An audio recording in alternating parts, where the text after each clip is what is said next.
பிடிச்சிருக்கிறீங்க. ஒவ்வொரு ஜீவனுக்காகவும் இயேசு கிறிஸ்துவின் ரத்தம் சிந்தி இருக்கிறதுனால ஆண்டவர் ஒவ்வொருவரையும் நீங்க விடுதலை ஆக்கணும் வந்து நிற்கிறார், கெஞ்சுறாரு. பா விடுதலை பண்ணிருப்பா, நான் உன்னை விடுதலை பண்ண வேண்டிய வேலை வந்துருச்சு, விடுதலையாக்கு, நான் உனக்கு இறங்க வேண்டிய வேலை வந்துருச்சு, உன் குடும்பத்துக்கு உன் பிள்ளைகளுக்கு நான் செய்ய வேண்டிய நன்மை செய்யணும்ப்பா, நீ தான் தடையா நிற்கிற, என்ன செய்யணும் ஆண்டவரே? யாரை விடுதலை பண்ணுமோ விடுதலை பண்ணு. இப்போ இதை போய் நீங்கள் நேர போய் அவங்ககிட்டே சொல்கிறீங்கன்னு வச்சுக்கோங்களேன், ஐயா நீங்கள் விபச்சாரக்காரன்னு பேசிட்டேன்னு அத்தனை அவங்க வீட்டுக்காரங்க எல்லாம் சேர்ந்து நல்ல உலக்க எடுத்து அடின்னு அடித்து உதச்சி உங்கள் ஹாஸ்பிட்டலில் கொண்டு போய் அட்மிட் பண்ணிடுவாங்க. இப்போ நீங்கள் அதை செய்ய வேண்டாம். இந்த நேரத்தில் ஒன்று செய்யுங்க, தேவனை நோக்கி கூப்பிடுங்க.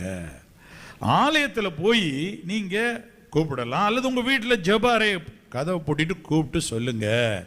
ரெண்டு காரியம் நடக்குது. ஒன்று, ஆண்டவர்கிட்ட போய் மற்றவங்களே ரிப்போர்ட் பண்ணுறவங்க இருக்கிறாங்க. ஜெபத்தில் அன்றைக்கு 2 பேர் ஜெபம் பண்ண ஆலயத்துக்கு போனாங்க.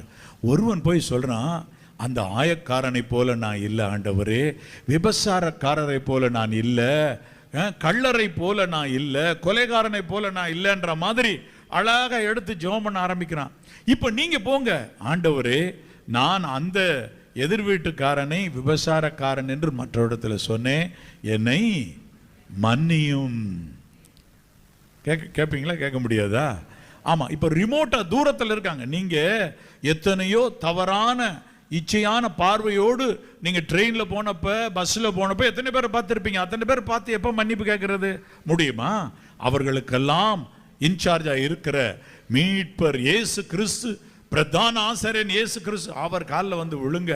மற்றொரு இடத்துல யார்கிட்ட சாரி சொல்லணுமோ சாரி கேளுங்க, ஆண்டவர் மனம் இறங்குவார். அப்பொழுது வேதம் சொல்லுகிறது பாருங்க, லூக்கா 6:38 என்ன சொல்லுகிறது? கொடுங்கள் அப்பொழுது உங்களுக்கு கொடுக்கப்படும். இப்போ நீங்க மன்னிப்பு கொடுங்க. இதுல பணம் மட்டும் அல்ல, நீங்க கொடுங்க.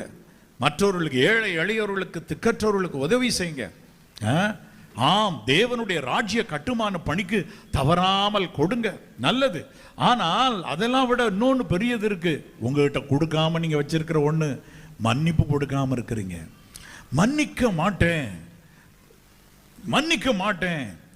சிலர் சொல்லுவாங்க, செத்தாலும் அவன் வீட்டுக்கு போக மாட்டேன். அப்போ நீங்க இந்த மாதிரியான வைரோக்கியம், விரோதம், நீங்க எல்லாத்தையும் விட்டு இன்னைக்கு மன்னிப்பு கொடுங்க. அதாவது ஒரு காரியம் இருக்கு. எப்படி ஆண்டவர் சொன்னாரு, உன் சகோதரன் ஒரு நாளில் 7 தரம் உனக்கு விரோதமாக தப்பு செய்துட்டாலும் உன்னிடத்தில் மன்னிப்பு கேட்டா மன்னின்றார். அப்போ அவன் மன்னிப்பே கேட்காம இருக்கப்ப நான் போய் மன்னிப்பு கொடுக்குறேன், நீ என்ன சாமியார் எனக்கு மன்னிப்பு கொடுக்குறது போட அப்படின்னு சொல்லி என்ன செய்வாங்க?